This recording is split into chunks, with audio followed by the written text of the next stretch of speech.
I'll be reading an excerpt from a great book called The Spook's Apprentice by Joseph Delaney.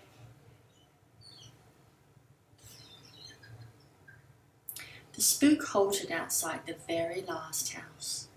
It was the one on the corner closest to the warehouse, the only house in the street to have a number. That number was crafted out of metal and nailed to the door. It was 13, the worst and unluckiest of all numbers, and directly above was a street sign high on the wall, hanging from a single rusty rivet and pointing almost vertically towards the cobbles. It said Watery Lane. This house did have window panes, but the lace curtains were yellow and hung with cobwebs.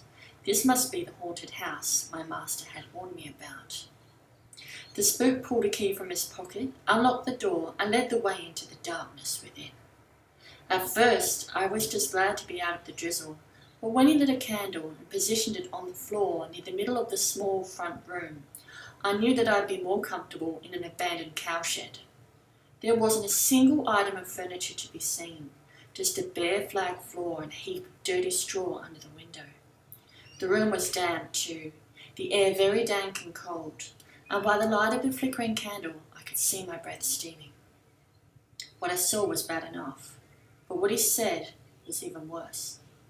"Well, lad, I've got business to attend to, so I'll be off, but I'll be back later. Know what you have to do?" "No, sir," I replied, watching the flickering candle, worried that it might go out at any second. "Well, it's what I told you earlier. Weren't you listening? You need to be alert, not dreaming. Anyway, it's nothing very difficult," he explained, scratching at his beard as if there was something crawling about in it. "You just need to spend the night here alone. I bring all my new apprentices to this old house on their first night, so I can find out what they're made of. Oh, but there's one thing I haven't told you. At midnight, I'll expect you to go down into the cellar and face whatever it is that's lurking there. Cope with that, and you're well on your way to being taken on permanently. Any questions?" I had questions, all right, but I was too scared to hear the answers, so I just shook my head and tried to keep my top lip from trembling. "How will you know when it's midnight?" he asked. I shrugged. I was pretty good at guessing the time from the position of the sun or the stars, and if I ever woke in the middle of the night, I almost always knew exactly what time it was. But here I wasn't so sure. In some places, time seemed to move more slowly, and I had a feeling that this old house would be one of them. Suddenly I remembered the church clock. "It's just gone 7, I said. "I'll listen for 12 chimes.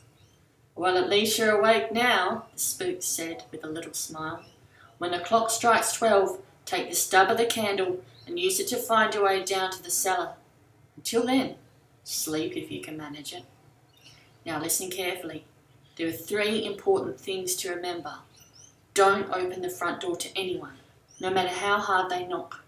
And don't be late going down to the cellar." He took a step towards the front door. "What's the 3rd thing?" I called out at the very last moment. "The candle, lad. Whatever else you do, don't let it go out."